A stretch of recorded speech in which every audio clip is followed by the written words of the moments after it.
Hi, what's up? We're in the next part. So I went and I perused. Please go check out the previous parts to gauge your bearings. I went and I perused the previous part, to gauge if I did tell that story. Basically, that is similar to the story of Tswatswa. Well, not similar to the story of Tswatswa, sorry, but to highlight the qualms that I used to have with my ex-boyfriend, and the fact that I could observe that men in his life were basically trying to train him or educate him away from loving me. And he struggled to do that because he was ambivalent. He was caught in between worlds. He was being told to pendulum out of his natural character. The baseline thing that he was perpetually being pressurized to gravitate away from it because it allegedly made him less of a man to love his woman. Whereas in the scriptures, it is made clear that it is only those husbands that love their wives that will gain favor in the sight of the Lord, because in the absence of listening to their wives, the scriptures make it clear that men's prayers get hindered. They get hindered. So God does not look very favorably upon guys who club together in silly little man caves and talk bad or down to the other half of the human race.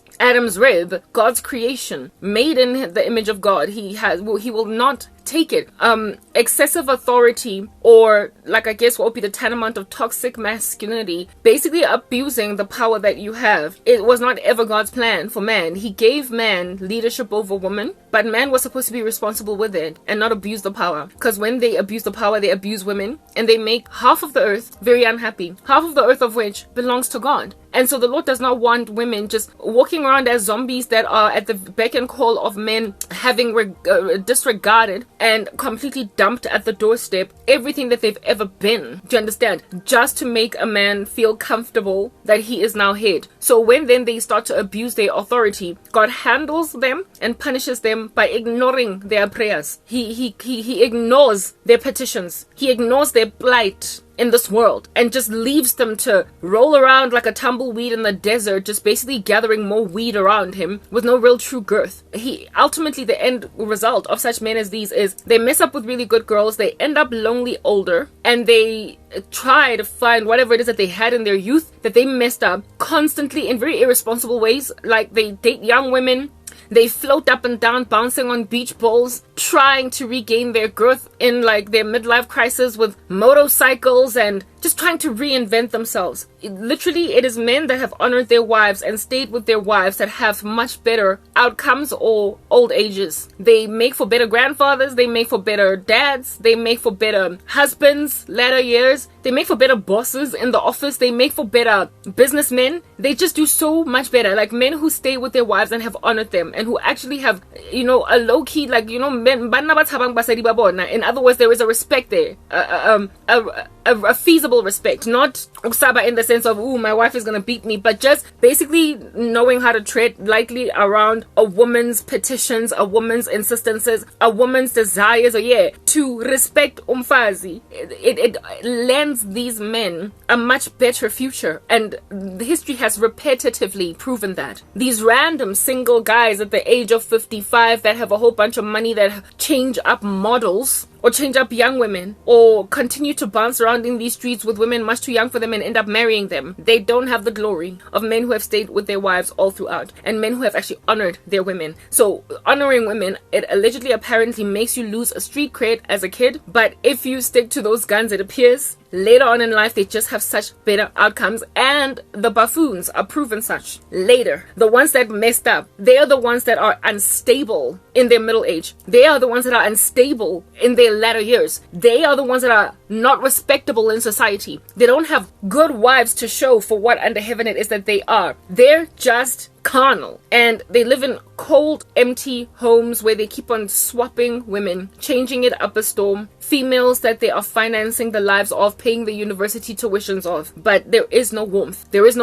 Sometimes they even marry multiple times over, really just trying to find whatever it is that they lost at first. So they will have second wives, third wives, fourth wives, etc., and they just never can bounce back again. They can never bounce back. So the folly of youth ultimately produces those horrible fruit later on in their grown man years. Indeed, Solomon gives all of these admonitions in the Proverbs precisely to warn young men to not be idiots, to not neglect the adoration of the breast of the wife of their youth. Like, ever love the woman of your youth. And a lot of times, God will introduce a man to the ride or die, to the one in his youth. And they always mess up with these women since they're young, because they're still doing dumb things out in these streets. And the women that they mess up with when they are still young, they do it precisely because they think they've got time. I already briefly touched on this. They think they've still got time. They think they'll find something else out there, that it will get better. So they imagine really there's more where they came from. And it is that mindset that causes them to later on severely regret having messed up with, like I said, the right chick, and having severely messed up with that woman. They can never bounce back. They never can. And it keeps on getting proven over and over and over and over and over and over again. They then become the bane of the existence of their wives, whoever they eventually end up with, because they're still hung up on an ex from long ago. The Lord never intended for men and women to stay single well into their 30s, 40s, men and women to be sowing their royal oats, or whatever that means, men and women disregarding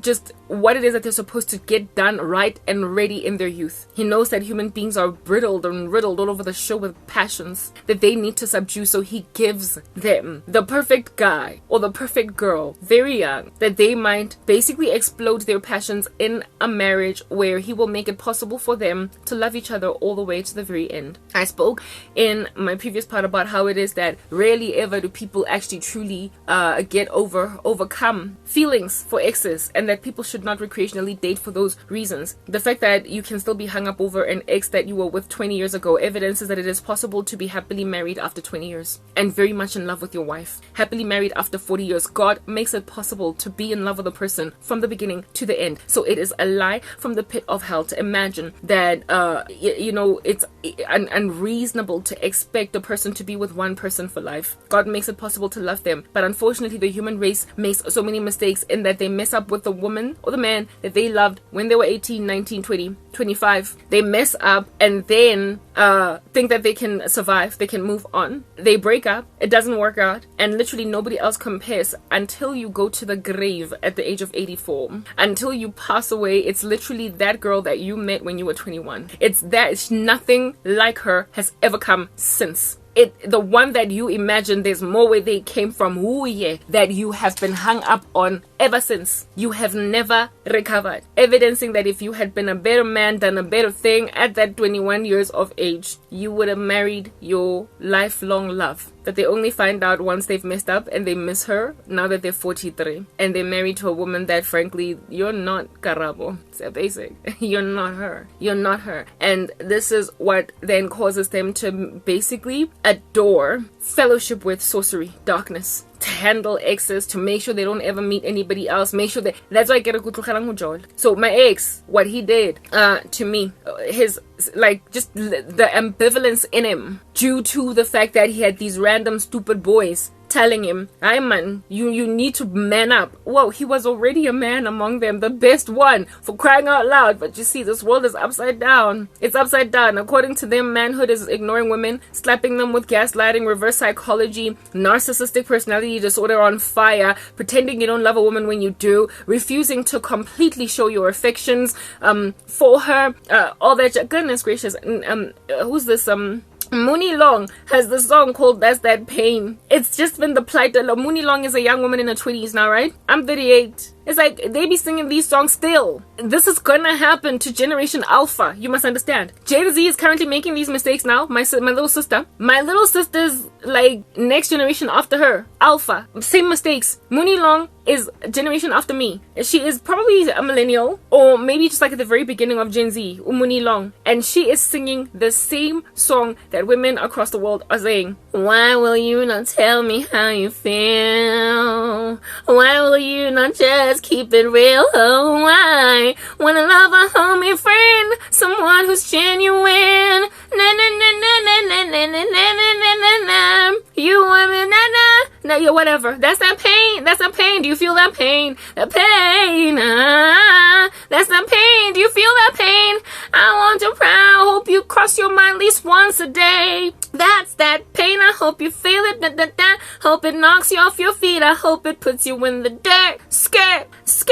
Na na na na na. Anyway, basically Mooney Long's song is a song of lament about a guy just who slept with reverse psychology in the relationship, refused to show basically the extent of his feelings for her. Refused. Just absolutely refused. And then they break up and he's on that pain. In that pain. Do you feel that pain? That pain. That's that pain. Do you feel that pain? I hope you cry. I hope it cross your mind at least once a day. So the way that women feel like they're going to handle men is by them finally realizing after they've lost that girl, why will you not tell me how you feel? We've been on that tip. It's a strategy. Literally men, they band together soon as they are old enough to have relationships that are endearing, insofar as they're old enough to basically be in a position to make a decision to love a woman. They start to band together and be like, don't you ever show a lady you love her. Don't you ever let her know how much you actually feel about her. Never ever let your feelings. What the heck? When Christ said, love your wives the way that Christ loved the church, basically you must show her the extent, the fullness of it, the girth of how much you adore her. Just like Adam after Eve was made, what was his proclamation? This at last is bone of my bone and flesh of my flesh. Instead of saying that, rather what they do, because Adam and Eve fell, is rather stand on the rooftops protesting against their own feelings and wanting to lord it over women with an iron fist to a point of disregarding them altogether so they can subdue them, precisely because Eve's curse is to ever desire her husband. From now on, your desire will be for your husband. With Adam, you will lord it over her with an iron fist. So she wants love, he doesn't give it. And it's just been going on and on and on, and it will continue all the way up until the end of time. Mooney Long will rock up in Generation Alpha and still be like, why do you not tell me how you feel? Why will you just not keep it real? Oh, why? I want to hold me, love a friend, or someone who's genuine. There's that pain. It's like, whoa, they're gonna keep singing like the same songs. History. It repeats itself over and over and over again. So they counsel one another to not show women love because they're capitulating, of course, to the curse of Adam, the first Adam. And absent of embracing the second Adam, they won't even see that it's a curse to counsel each other in stupid man caves to be narcissistic against women, cause them to fall violently in love with you without reciprocating any such love, be at odds inside your own self, and internal turmoil, ambivalence is what's going on inside your own heart. You want to love your lady, but no, you don't want her to see it, so you hold back. What? Everton. Women want to be loved, and these guys are like, I'm not gonna show it. Everton. Shafati, my God. It's like you're pinching your buttocks, you're clenching your butt cheeks. You don't want to be free. You don't want to be free. It's like wearing a bra all day and you are just like suffocating from this thing that's grooving into your skin, creating lines, and you won't take it off despite being home and let them hang.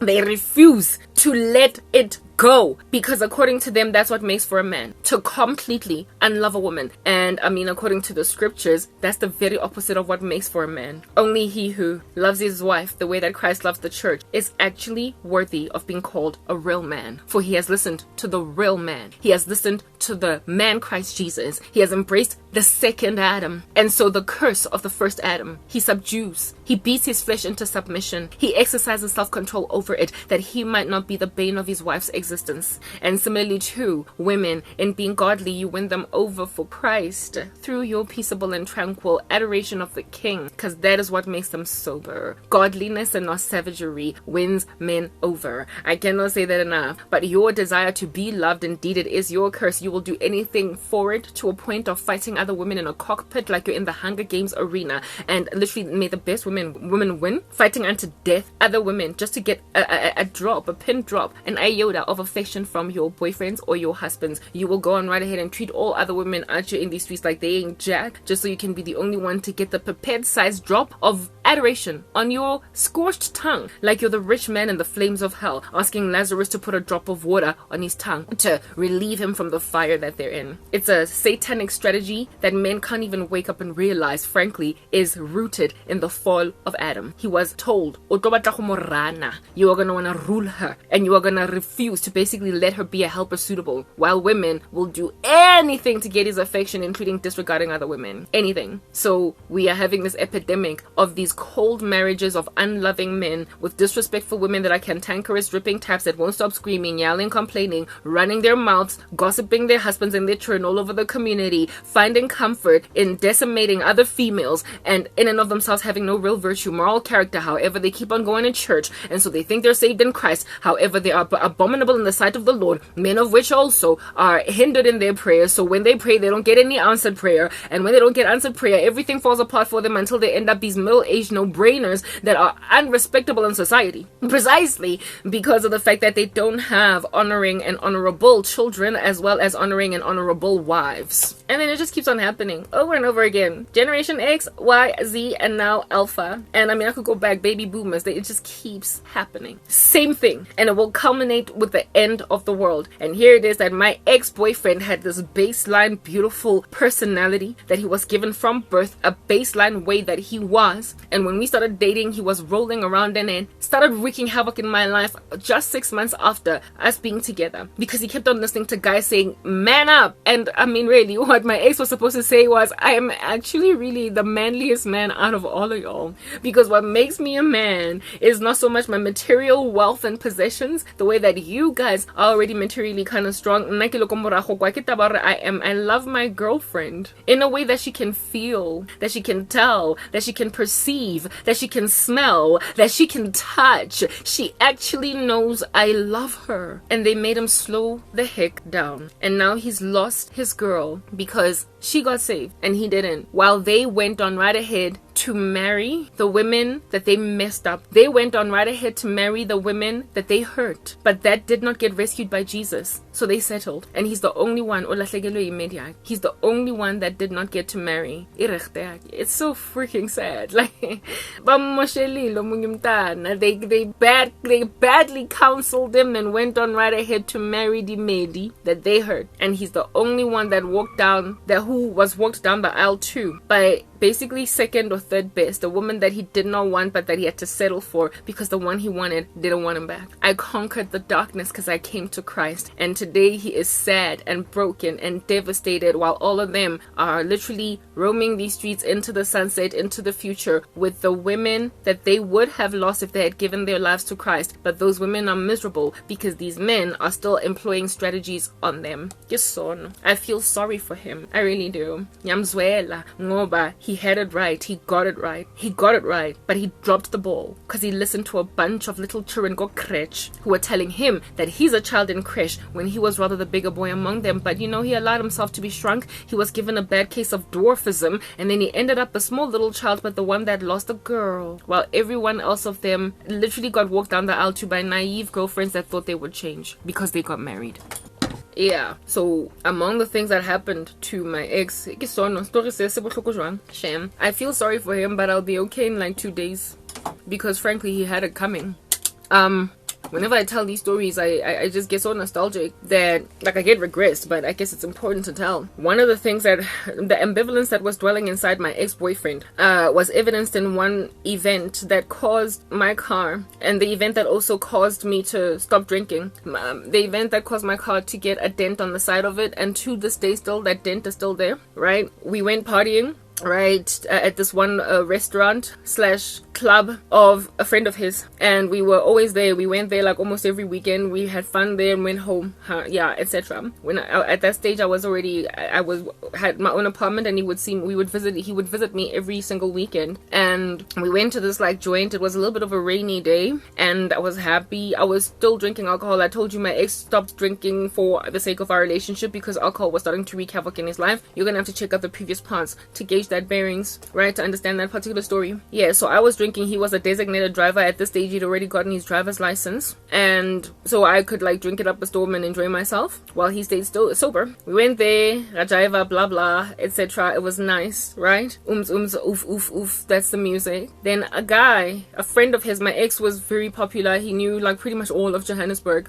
I don't know how anybody can know that many people. But yeah, he just like everywhere we would go, yo boy, yo, dude, what's going on? That was my ex. I enjoyed it. I was like, oh, Mr. Popular. Anyway, whatever. So yet another guy from out of nowhere that I didn't know, out of like, you know, he had a lot of friends that he was in the lives of actively, but of course others from like the past. So here was a guy from the past that didn't know me. At that stage, we were already together for a couple of years, maybe 3 going on 4. And so everybody in his life knew me, Nikile Medi, and no friend of his would have ever disrespected me like that actually knew who I was. My ex, however, you know, had, like I said, a whole bunch of randos, others that he knew. And this guy rocked up and, you know, did with my ex like what usually a lot of people when my ex is in public do. Yo, dude, hey, what's up? And I was a sweet girl, so I'm there in the party. The guy rocks up, greets his boy, and I go there. I was with him when his boy sort of kind of came to say hi, and this dude was like, hi, yo, dude, what's going on? And I looked at this guy and I was like, hi, and I was so excited to see him because I was always excited to see all the weird and wonderful people that my ex knew. And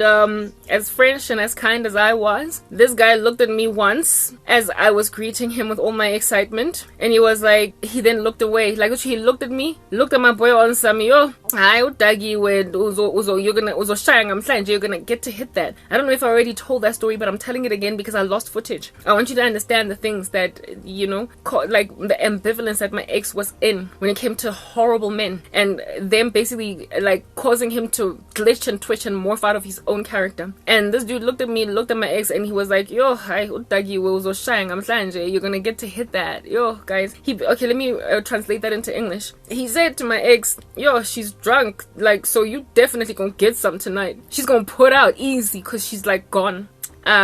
And he said that I was right there. Yazi, the misogyny in South Africa, it is no wonder we've got such a bad case of gender-based violence. These men, these guys, they have no love, no respect for women. The way bakhuluma nathi, ngati, ngakona, the way they talk with and to us and about us, I don't even know how anybody can justify that. He just looked at me, and while I was right there, just like what the cousin did in the previous part I explained at the wedding, looking at my ex, looking at me, talking about me while I'm there, downplaying me, and it caused a raucous in me, but I couldn't leave Val. Same thing happened that night.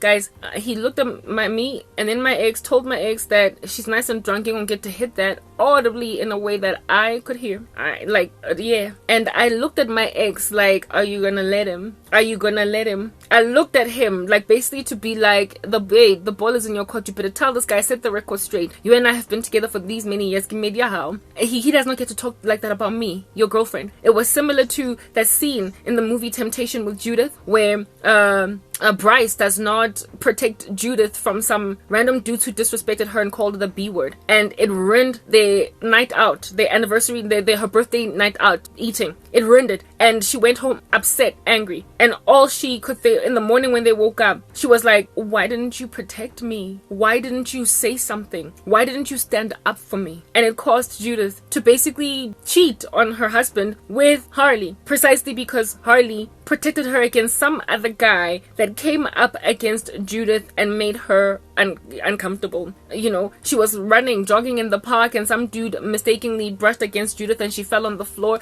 and Harley was like, he basically like about to punch this guy, and Judith is like, it's okay, really, it's fine, he made a mistake. And for her it was like, whoa, Harley protects, he stands up for me when I'm down, but my husband couldn't even come up against a dude who didn't even mistakenly hurt me, but actually called me the B word and talked about me like I was nothing in front of him. Why didn't he stand up for me? Just cowardice, like just letting something go. Yeah, stuff like that will cause a woman to leave or to go out on you type thing, like somebody else that will basically do what you won't do. Women like just intrinsically long for manhood and for guys to basically stand up to the occasion. So when dudes don't stand up for their women, I know that is a first class ticket to the exit of a relationship. It's that basic. And here it is that I'm happy. I greet my boy's friend, my man's friend. He then says to my boyfriend that she's drunk, you gonna hit that tonight. Get mad. You don't get to talk to me like that. I could have been married to my ex, and if I was his wife, he would have listened to some buffoon speak like that about his wife.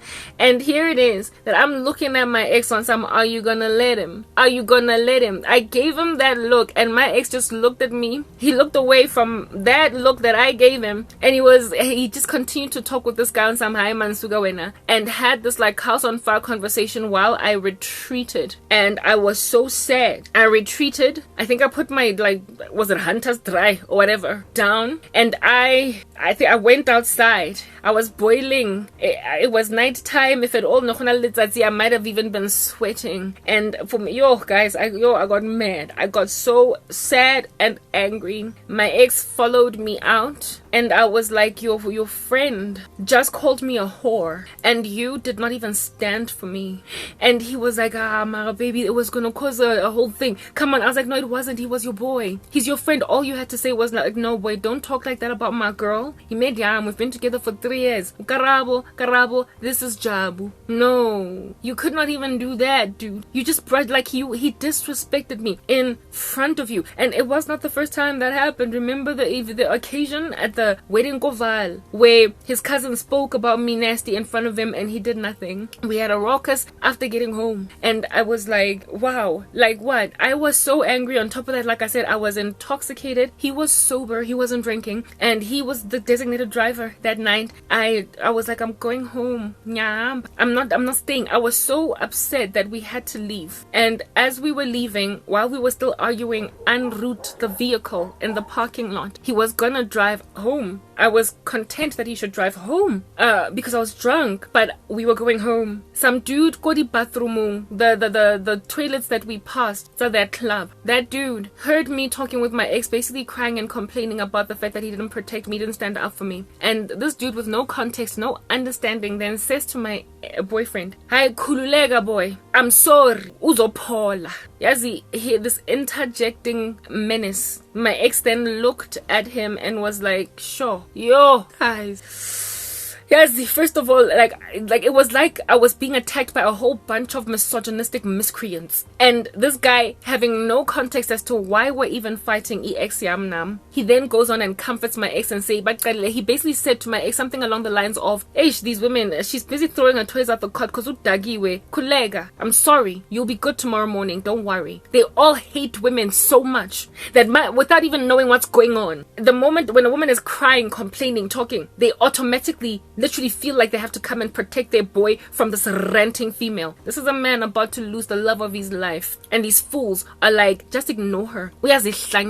My ex, like I said, that's not how he rolls, but he just let two men in one sitting basically throw insult into injury and bomb a situation that was already burning. And when he responded to that random fool with that, he should have said to the new fool that didn't even know us, that just overheard the raucous, he should have said to him, "Ay man, it's none of your business." I would have felt better. I would have let him drive us home. It's none of your business. Or even just ignore him, say nothing, just walk by. Instead, he was like, sure. Yo, it's like he was receiving comfort from a man because, yo, man, I'm sorry. Yar. Yes, like it. Can you be more destructive? Can you be more abusive? It is no wonder South Africa has inclined exponentially in its gender-based violence. It's because that kind of stuff goes on. They cheer men on in their insanity until eventually one drives a knife into the heart of a woman. They celebrate each other. It's like a Hunger Games arena, just a sporting event, like the kind of barbaric observation of a sporting match unto death, like that which you would find in the Colosseum with gladiators fighting unto death, like the observation of the killing of a situation, just just thirst for blood, until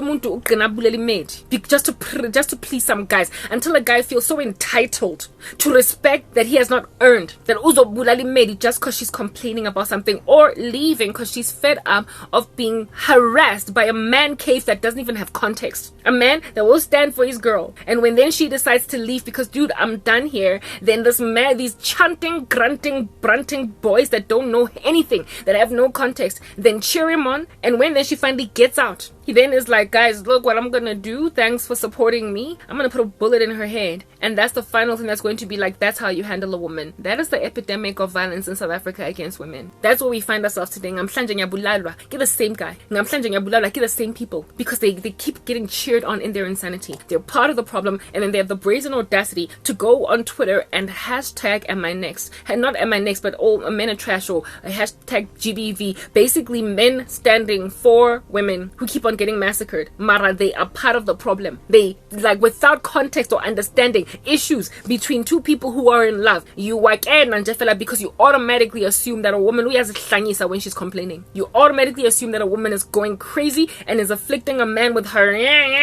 when she cries about something that's just happened. I was just called a whore in front of my boyfriend, and he said nothing to this guy to correct that. And when I'm storming off, another guy's like, chill, relax, boy, you'll be fine. These ranting, complaining, rando B words, they just never stop. You'll be fine tomorrow. Just they're like, yeah, I'm relax. Like, yo, guys.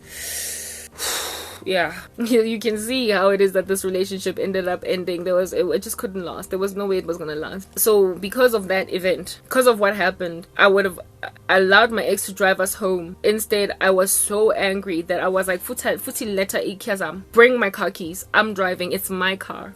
I told you that my ex didn't have a car yet at that stage. I was like, bring my keys, I'm driving. He was like, Karabo, you're drunk. You can't drive, I'm sober. What's wrong with you? I was like, it's my car. If you want to stay here, you can stay, but I'm driving out. If anything, I would have driven off. He can get taken home by that random fool that swore at me. So he hopped in the car passenger seat real quick because he saw that I was going to drive off without him. And indeed, I basically sped off. It was raining that night, so there were puddles. It was like a drizzling. There were puddles of water on the ground. It was around 1 a.m. in the morning. Thankfully, there was no traffic therefore on the streets. It was around Mayfair, that neighborhood. Yeah, goodness gracious. I was driving, and because I was busy arguing with my ex, I decided to basically accelerate my car. And then what happened is I drove over like a puddle of water, right? And that caused my tires to lose control, my car to lose control. And I was headed straight for some car that was parked. And to avoid it, I swerved the steering wheel, right? And that's when my vehicle spun. Like about 3 times, as from my own recollection that I think happened. It spun 3 times, and if at all my car had continued in that trajectory and hit a pavement, it would have rolled, right? And so therefore my car would have either been totaled or undrivable, basically, and we could have died or been injured. I understand that I am a woman that is building a career. I'm studying. I've got a future. If the police had come there with my car rolled over like that and I was the driver, yeah, I would have basically gotten a criminal record for drinking and driving. So my future that night could have been absolutely destroyed, devastated, simply because my boyfriend would not stand up for me. He just, like, I got taken to the end of myself. I blew my top because I was insulted in front of a man that was supposed to make a better decision, and he made me irrationally decide to drive despite being drunk, alle sober, and on a driver's license. The car spun 3 times, and it was stopped by the amazing grace of God, by a pole, a street lamp. If that street lamp was not there, the car would have, upon hitting the pavement, just then rolled over. So that's what stopped it. After it happened so quickly, I was shook. My ex was shook. We were both cool and alive. And at which point there was like silence for like a minute. And then sobriety happened and I started to cry. I started to cry. And when I started to cry, my ex was like, gotta get out of the car. I told you guys that my ex never used to call me by my name. It was always either baby or whatever, some puppy name. But of course this time around it called for name calling now. And he was like, get out of the car. Like, this guy had such temperance. Like, he was so temperate. I promise you, I've never met a person like this. You know when they say a person baseline character, baseline personality is just heavenly? Yeah. He was like, get out of the car. And I'm like crying. And I stayed in the car. Wapuma, right? He got out. He was in the passenger seat, right? And he stood up. And when he was outside, he kept on being like, get out of the car. And I was still in the car and so crying, at which point he blew his top and he hit the top of my car, right? And he was like, get out of the car. At which point I was like, I jumped, right? He'd never raised his voice ever in all that time that I'd been with him like that. And I understood this way he was coming from, because I had literally just nearly killed us both. And so I jumped and I got out of the car crying, and literally with my tail in between my legs went around, got into the passenger seat, and then he got into the main driver's seat. And as I was walking to get to the passenger seat, I noticed that the neighbors who were asleep woke up, and some of them were out of their yards looking, because when the car was spinning, it made a noise. And then it hit the pavement and stood. It was drivable basically. When I saw the neighbors having come out, I at that stage was like, okay, well, we've caused a scene, whatever. I got in the car and my ex got into the driver's seat, banged my door closed. Like I said, he had a temper. He was calm. He had a very temperate personality, but this time he was not the kind of person to bang doors, raise his voice. And this was basically my observation of the first time of seeing his anger getting to a height, right? And I understood. I got it. Whatever. I got in the passenger seat and I was still curled up crying basically, and he drove us all the way home. I slept. I was drunk, remember, out of my mind, inebriated. And so I ended up sort of kind of kiloka. I fell asleep in the vehicle while he was driving us home, and I didn't see him stop at a garage or anything like that, but that's what he did. When I say that guy had a temperance, guys, like a calm still about him, despite the anger that he had with the fact that I nearly killed him. He got out of he got out of the car, right? Not got out of the car. He had stopped garaging. We arrived Kontlung, and then when we were there, when we were parked now, go parking lot outside of my apartment, it was back now to baby and not Karabo. I think in the drive back home, I cried until I slept, right? He basically ended up admitting to himself that I was the domino, the first one to tip that caused this event to happen tonight, this incident. It happened because of me. If I had respected my girlfriend, if I had not basically allowed some dude to call her a whore in front of me, and then some other dude to pamper and comfort me for her crying and throwing her toys out the car, if I hadn't allowed any of that, this situation wouldn't have happened. She got insulted, she got offended, and I did not do anything to eradicate the circumstance. I didn't do anything to guys, let's move to the next part. I don't like to speak for more than 40 minutes, right? We'll just reconnect the story in the next part.